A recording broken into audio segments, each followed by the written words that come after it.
and swift and Shrimati effective. Geniben Thakor जी।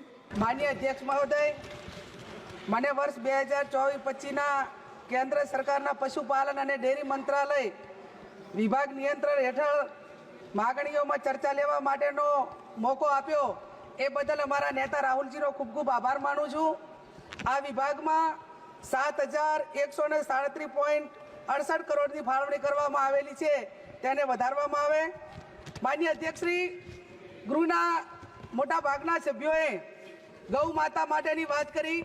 હું પણ ગૌ માતાની વાત કરવા માંગુ છું કે દેશના સાધુ સંતો મહંતો જ્યોતિષપીઠના શંકરાચાર્ય સ્વામી અવિમુક્તેશ્વરાનંદ સરસ્વતી મહારાજ પદયાત્રા કરીને ગૌ માતાને રાષ્ટ્રીય માતાનો દરજ્જો આપવા માટે સરકાર પાસે માગણી કરી રહ્યા છે। માનનીય અધ્યક્ષશ્રી, ગૌ માતાને રાષ્ટ્રીય માતાનો દરજ્જો મળે અને ગૌ વંશ ઉપર હત્યાનો પ્રતિબંધ આવતો કાયદો એ લોકસભામાં લાવવામાં આવે એવી હું માગણી કરું છું।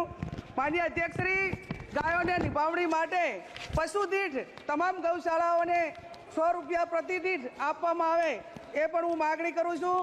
માનનીય અધ્યક્ષશ્રી, ગૌ માતાના દૂધમાંથી તમામ બનાવટો જે બનાવવામાં આવે તે ખૂબ ગુણકારી હોય છે અને જે આપણી પ્રાકૃતિક ખેતી હોય છે એ ખેતીમાં પણ ગાયના ગોબર માટેની ખૂબ જરૂર હોય છે।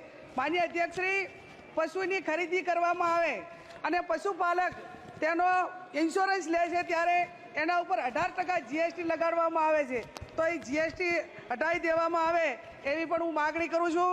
માનનીય અધ્યક્ષશ્રી, ભારતમાં ચાલતા તમામ કતલખાનાઓમાં કઈ પાર્ટીએ કતલખાનાઓ પાસેથી કેટલું ફંડ લીધું તે નામ જાહેર કરવામાં આવે એવી પણ હું માગણી કરું છું।